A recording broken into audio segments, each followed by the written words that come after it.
नमस्कार। पिछली क्लास में हम मूल अधिकारों की चर्चा कर रहे थे। मूल अधिकारों में हमने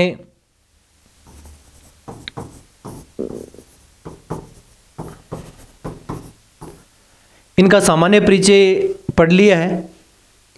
एक एक आर्टिकल के कीवर्ड्स भी याद कर लिए थे हमने सुविधा की दृष्टि के लिए। उसके बाद में हमने अनुच्छेद 12 का अध्ययन कर लिया था, जिसमें राज्य की परिभाषा, राज्य में कौन कौन शामिल हैं, इन सब की हमने बातें कर ली थी। उसके बाद में आर्टिकल 13 की भी बातें हो गई थी कि इनके द्वारा किन विधियों के द्वारा मूल अधिकारों को कमज़ोर करने की कोशिश करें तो किस प्रकार से इनके ऊपर नियंत्रित किया जा सकता है। अब अगली क्लास में इस क्लास में हम चर्चा करेंगे समानता का अधिकार। फर्स्ट आर्टिकल यानी मूल अधिकारों के मुख्य आर्टिकल यहीं से शुरू होते हैं। समानता का अधिकार।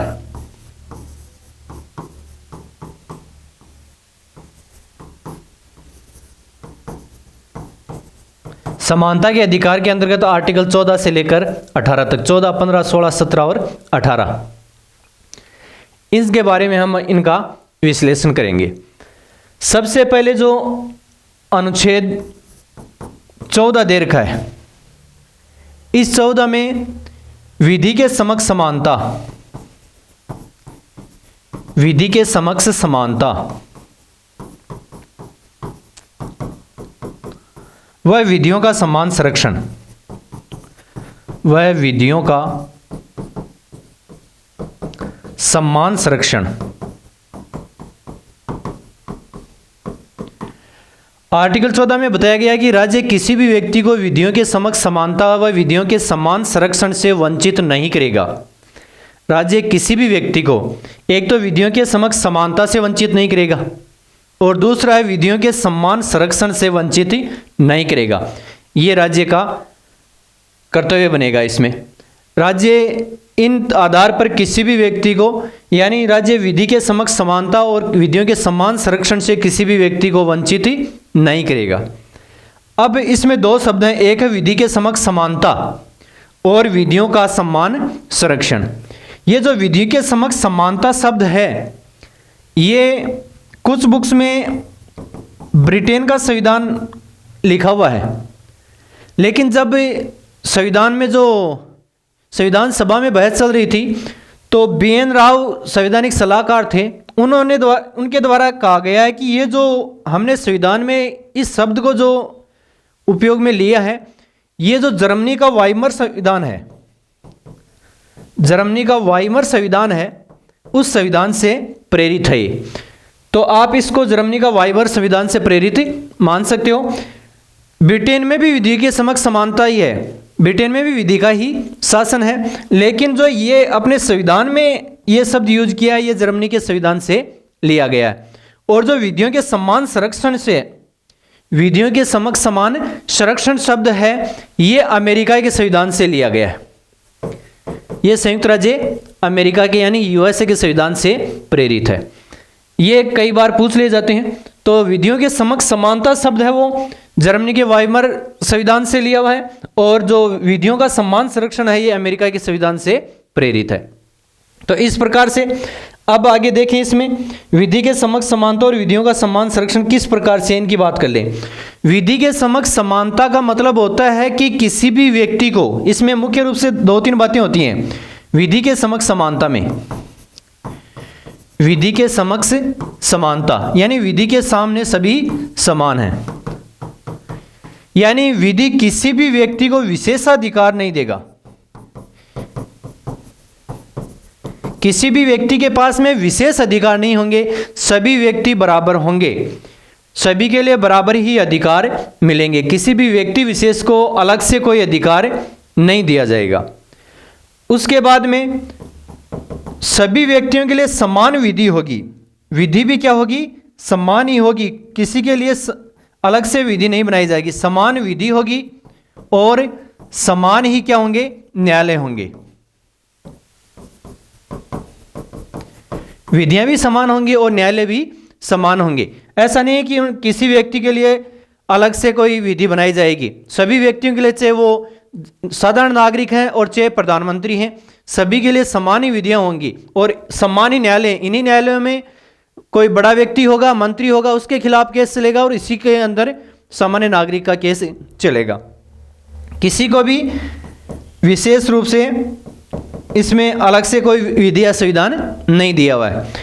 उसके बाद में दिया हुआ है कि सभी व्यक्ति विधि के समक्ष समान ही होंगे, यानी विधि से कोई भी व्यक्ति ऊपर नहीं होगा, विधि से ऊपर कोई नहीं होगा।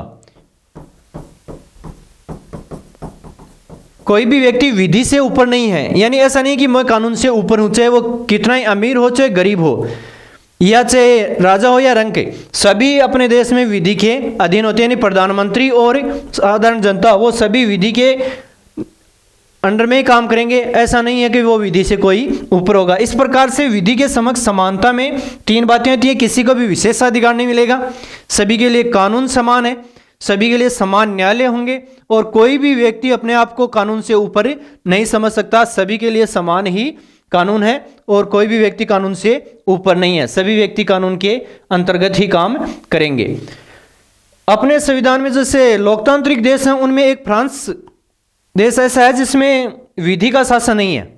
लोकतांत्रिक देशों में विधि का शासन नहीं है क्योंकि वहाँ पर फ्रांस में ये जो अधिकारी कर्मचारी होते हैं उनके न्यायालय अलग होते हैं, प्रशासनिक न्यायालय अलग होते हैं और साधारण न्यायालय अलग होते हैं। अपने यहाँ वही प्रशासनिक कलेक्टर के लिए वही न्यायालय है और आम जनता के लिए ही वही न्यायालय है, यानी सभी के लिए समान कानून है और समान ही न्यायालय है। तो इस प्रकार से सभी विधि के समक्ष क्या है, समान है, किसी को भी विशेषाधिकार नहीं है, कोई भी कानून से ऊपर नहीं है, ये बातें इसमें हैं। अब अगला इसी का है कि विधि के समक्ष समानता और विधियों का समान संरक्षण। विधियों का समान संरक्षण यानी विधियां सभी व्यक्ति को समान संरक्षण देंगे। जैसी परिस्थिति होगी, समान परिस्थितियों में सभी के साथ समान व्यवहार किया जाएगा। समान परिस्थितियों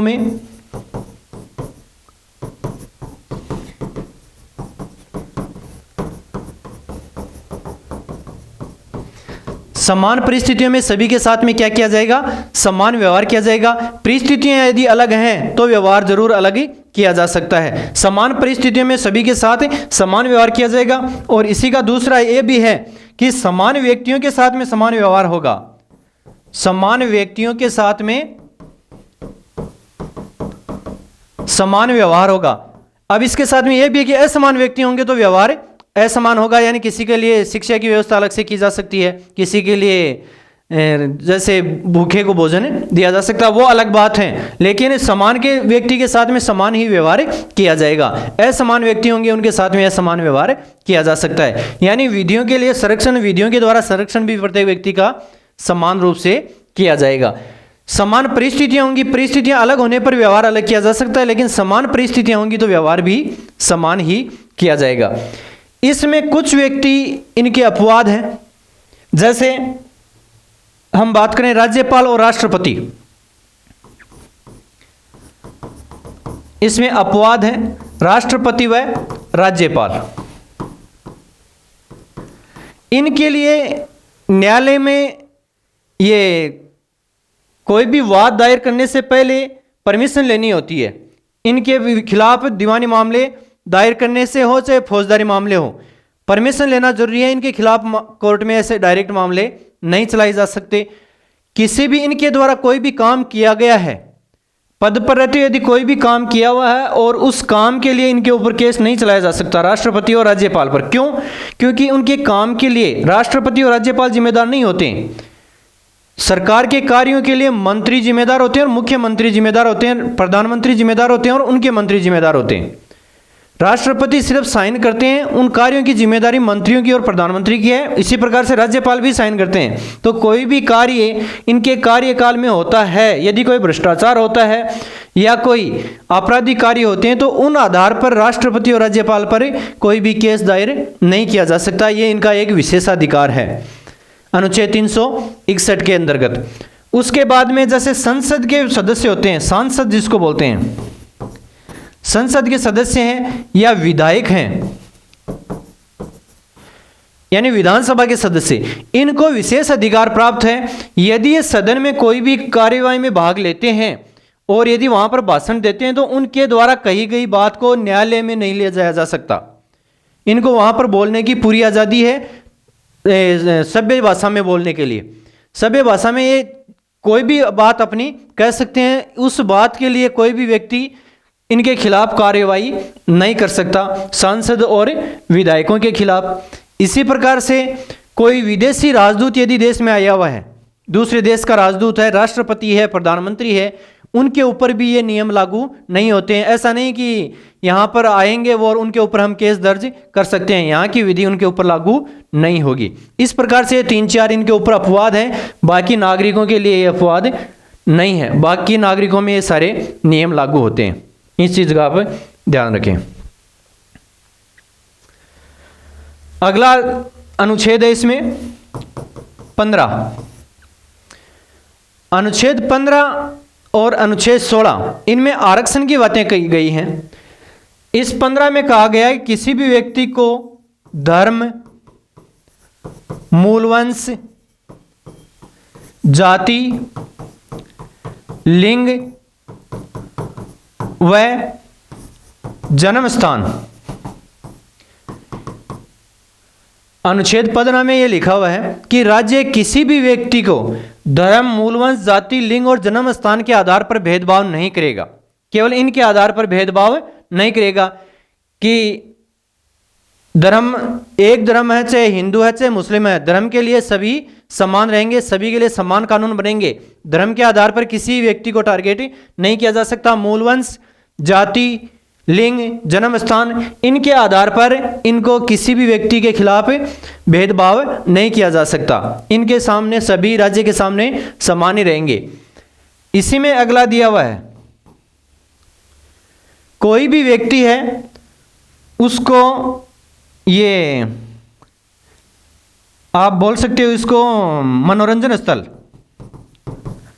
मनोरंजन स्थल या होटल है कोई सार्वजनिक, या कोई भोजनालय है, या सार्वजनिक दुकान है, इनमें किसी प्रकार का कोई भेदभाव नहीं किया जाएगा। मनोरंजन स्थल है, होटल है, ये भोजनालय हैं, दुकानें हैं, इन पर किसी भी व्यक्ति के साथ में धर्म, मूलवंश, जाति, लिंग और जन्म स्थान के आधार पर भेदभाव नहीं किया जा सकता। किसी दुकानदार ये नहीं बोल सकता कि ये सार्वजनिक दुकानें हैं, होटल हैं, इनमें किसी व्यक्ति को इस आधार पर नहीं रोका जा सकता कि आप इनमें से किसी एक को, जैसे लिंग के आधार पर कि हम यहाँ केवल जेंट्स को रहने देंगे, लेडीज़ को नहीं रहने देंगे, या अमुक जाति के व्यक्ति को इस होटल में नहीं रुकने देंगे। इस प्रकार के नियम नहीं लगा सकता राज्य। और इसी का अगला भाग मान लें तो कोई भी तालाब है, सार्वजनिक तालाब है या स्नान घाट है, या कोई मान लीजिए स्नान घाट है, तालाब है, कुआं है, पानी का कुआं है, ऐसे स्थानों पर किसी व्यक्ति को जाने से नहीं रोका जा सकता। या कोई सड़क है, सार्वजनिक सड़क है, ऐसे स्थानों पर व्यक्ति को जाने से नहीं रोका जा सकता। धर्म, मूलवंश, जाति, लिंग और जन्म स्थान के आधार पर ऐसी जगहों पर जाने से राज्य नहीं रोक सकता। तालाब और स्नान घाट पर और कुओं पर यदि कोई व्यक्ति, निजी व्यक्ति, जैसे सार्वजनिक कुआं है और उसके ऊपर कोई व्यक्ति इन आधार पर, जैसे जाति के आधार पर हम देखते हैं कि हमारे समाजों में कि जाति के आधार पर कुओं पर यह भेदभाव होता है। मान लीजिए गांव में नल लगे हुए हैं, आज भी ये कई बार देखा जा सकता है, 4 नल लगे हुए होते हैं तो वो सब अलग अलग जाति वाइज डिवाइड किए हुए होते हैं। आज भी ये प्रॉब्लम आती है। तो राज्य इस आधार पे यदि कोई व्यक्ति ऐसा कर रहा है तो उसके खिलाफ कार्रवाई करेगा। गांव में जो नल डिवाइड कर दिए जाते हैं वो गैर कानूनी है। इस आधार पर किसी व्यक्ति को प्रताड़ित नहीं कर सकते आप। धर्म, मूलवंश, जाति, लिंग और जन्म स्थान के आधार पर। कुओं पर, तालाब है जहाँ से सार्वजनिक तालाब है या स्नान घाट है सार्वजनिक, उस पर वहाँ नहाने से कोई नहीं रोक सकता। सड़क पे जाने से किसी व्यक्ति को नहीं रोका जा सकता। उसके बाद में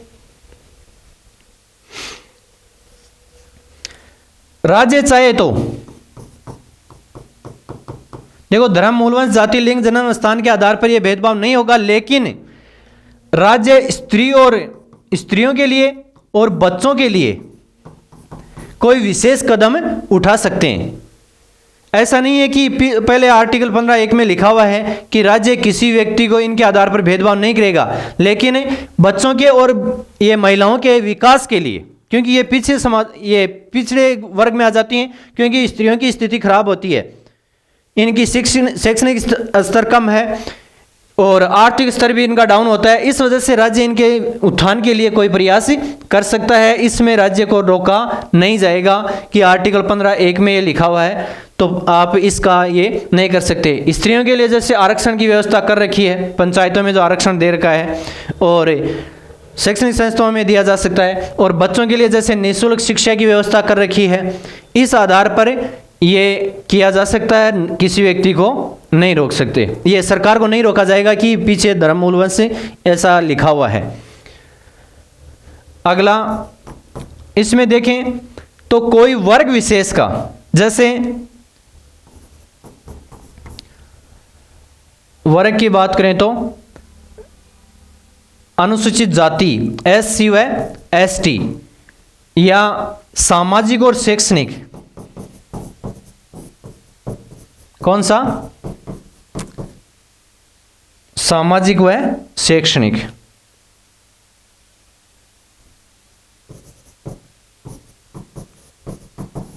देखो सामाजिक व शैक्षणिक दृष्टि से पिछड़े हुए वर्गों के लिए सामाजिक और शैक्षणिक, देखो इसमें स्त्री और बच्चों के लिए उत्थान के लिए कार्य किए जा सकते हैं। इसका भाग 4 है, इसमें किया जा सकता है सामाजिक और शैक्षणिक दृष्टि से पिछड़े वर्ग, सामाजिक और शैक्षणिक दृष्टि से पिछड़े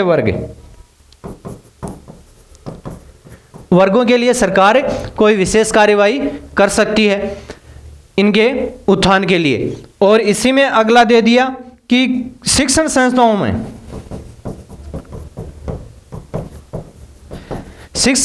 में SC ST और विशेष ये पिछड़े वर्गों के लिए आरक्षण की व्यवस्था की गई है।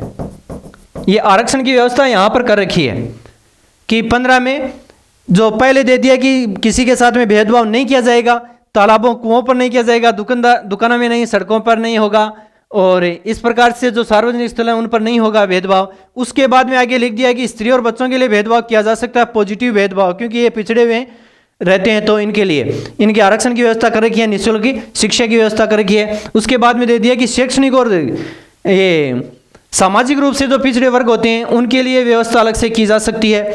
इस 5 में शिक्षण संस्थाओं में भी आरक्षण की व्यवस्था की गई है। और भाग इसका 6ठा भाग है, इसमें दे रखा है जो आर्थिक रूप से EWS, जो EWS का आरक्षण लागू किया गया है आर्थिक रूप से पिछड़े हुए लोगों के लिए शिक्षण संस्थानों में। कहां पर आरक्षण है? शिक्षण संस्थानों में आरक्षण की व्यवस्था इस भाग 15 ये आर्टिकल 15 के भाग 6 में कर रखी है। इस प्रकार से आर्टिकल 15 बताता है कि पहले तो इसमें दे रखा है कि किसी के साथ में भेदभाव नहीं किया जाएगा। कहां कहां भेदभाव नहीं किया जाएगा यह बताया हुआ है इसमें पीछे। कहां कहां भेदभाव नहीं किया जाएगा? मनोरंजन स्थल है, होटल है, भोजनालय हैं, दुकानें हैं, या फिर कुएं हैं, तालाब हैं, सड़क हैं, स्नान घाट हैं, इन पर भेदभाव नहीं किया जाएगा किसी प्रकार का। और उसके बाद में आगे दे दिया भेदभाव किस आधार पर किया जा सकता है। बच्चों और स्त्रियों के लिए भेदभाव किया जा सकता है उनका उत्थान करने के लिए। दुर्बल वर्ग हैं उनके लिए, शैक्षणिक और सामाजिक रूप से पिछड़े हुए हैं उनके लिए उत्थान की व्यवस्था की जा सकती है। शिक्षण संस्थानों में आरक्षण दे रखा है इसी के लिए, इसी आधार पे। और EWS का आरक्षण दे रखा है शिक्षण संस्थानों में। ये नौकरियों में आरक्षण नहीं है, नौकरियों में आरक्षण आर्टिकल 16 के तहत आएगा। ये शिक्षण संस्थानों में ये आरक्षण दिया हुआ है इसमें। तो इस प्रकार से आर्टिकल 15 पूरा होता है। अगला आर्टिकल 16 है। आर्टिकल 16 बता रहा है क्या? इसमें सबसे पहले है अवसर की समानता।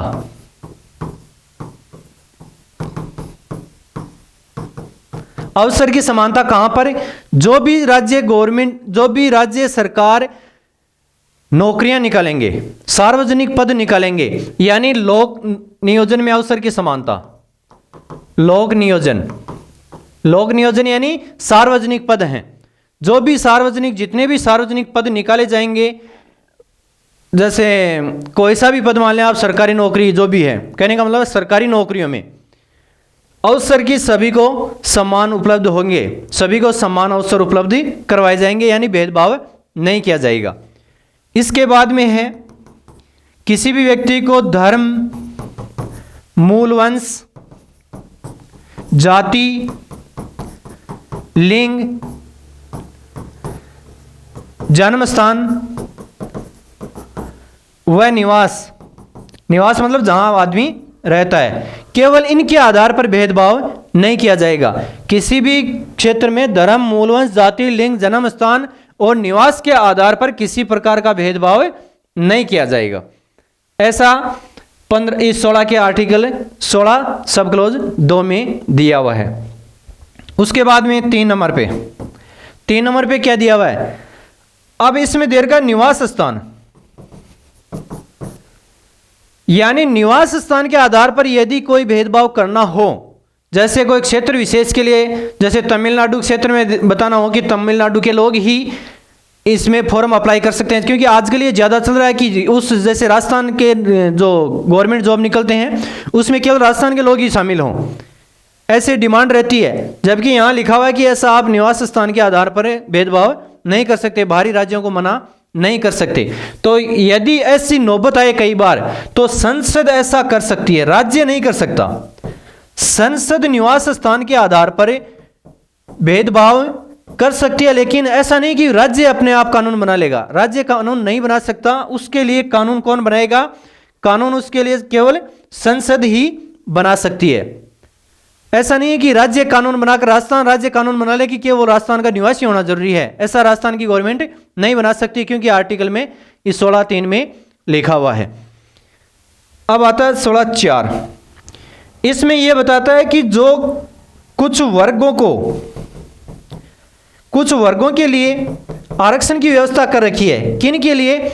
यदि समाज में किसी वर्ग को उचित प्रतिनिधित्व नहीं मिला हुआ है, सरकारी नौकरियों में उचित प्रतिनिधित्व है,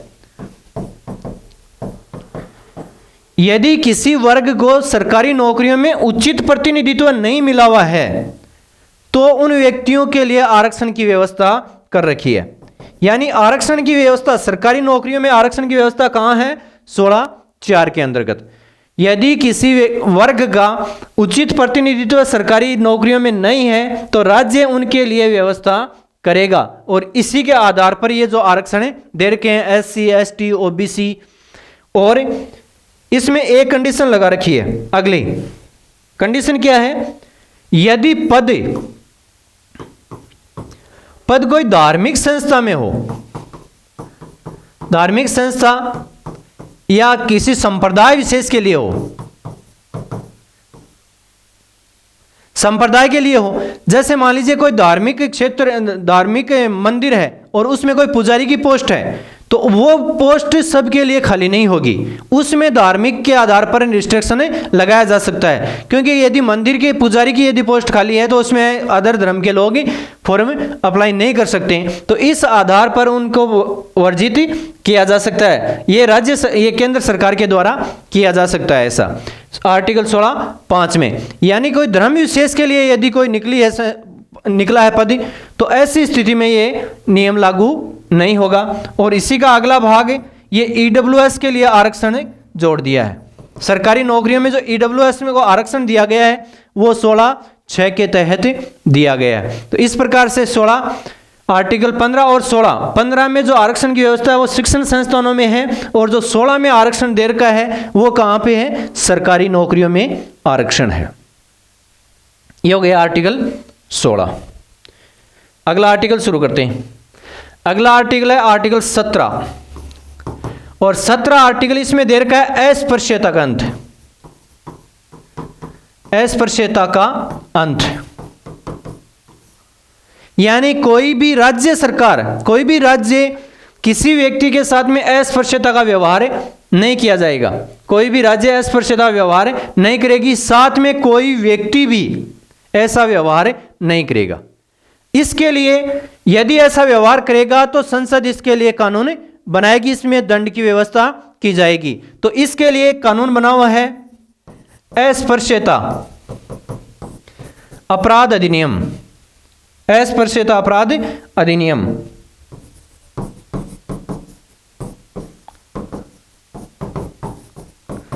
उन्नीस सौ 55।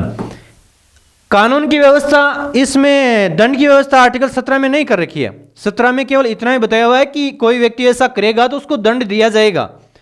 तो दंड की व्यवस्था कर रखी है वो अस्पृश्यता अपराध अधिनियम 1955 में कर रखी है। तो अस्पृश्यता अधिनियम अपराध अधिनियम 1955 के तहत ही इसमें केवल एससी का वर्णन किया गया है कि एससी में ऐसा ज़्यादा होता है, अस्पृश्यता का जो विवाद होता है वो एससी वर्ग के लिए ज़्यादा होता है। तो ये व्यवस्था सारी इसी अपराध अधिनियम के अंतर्गत कर रखी है। 1976 में इसका नाम भी चेंज कर दिया गया है, इसमें नागरिक सुरक्षा अपराध अधिनियम, इस प्रकार से इसका नाम चेंज कर दिया गया है। तो ये आर्टिकल 17 में कोई सरकार भी अस्पृश्यता व्यवहार नहीं कर सकती और साथ में कोई भी व्यक्ति भी अस्पृश्यता का व्यवहार नहीं करेगा। लेकिन इसमें अस्पृश्यता की कहीं पर भी परिभाषित नहीं किया गया कि अस्पृश्यता किसे माना जाएगा, वो समय पर मजिस्ट्रेट ही तय करते हैं कि अस्पृश्यता व्यवहार हुआ या नहीं हुआ है। ये हो गया आर्टिकल 17। अगला अनुच्छेद आता है आर्टिकल 18। इसमें दिया हुआ उपाधियों का अंत, उपाधियों का अंत, यानी राज्य सभी जो उपाधियां दे रखी हैं पहले से उसको समाप्त कर दी हैं। उसके बाद में दिया हुआ है कि सेना और शिक्षा, सेना व शिक्षा को छोड़कर, सेना व शिक्षा के अलावा कोई भी उपाधि राज्य सरकार और केंद्र सरकार नहीं देंगे। यानी सेना और शिक्षा की उपाधियां दी जाएंगी। सेना की जैसे कर्नल है, जनरल, ये गवर्नर, ये जनरल की उपाधि होती है और इस प्रकार से कई पद होते हैं सेना में, उनकी उपाधि दी जा सकती है। लेफ्टिनेंट होता है। और शिक्षा के आधार पर जैसे डॉक्टर की उपाधि होती है, डिलीट की उपाधि होती है, ये उपाधियां दी जा सकती हैं। इनके अलावा राज्य कोई उपाधियां नहीं देगा। उसके बाद में दिया हुआ है कि कोई नागरिक, कोई भी नागरिक है, देश का कोई भी नागरिक है, वो राष्ट्रपति की परमिशन के बिना विदेशी उपाधि नहीं ले सकता। कोई भी नागरिक है देश का, वो बिना राष्ट्रपति की परमिशन के कोई उपाधि ग्रहण नहीं कर सकता किसी दूसरे देश से। ये आर्टिकल 18(2) में लिखा हुआ है। एक शर्त और भी है इसमें, विदेशी नागरिक, विदेशी नागरिक भी ऐसा विदेशी नागरिक जो भारत में लाभ के पद पर हो, भारत में लाभ के पद पर हो।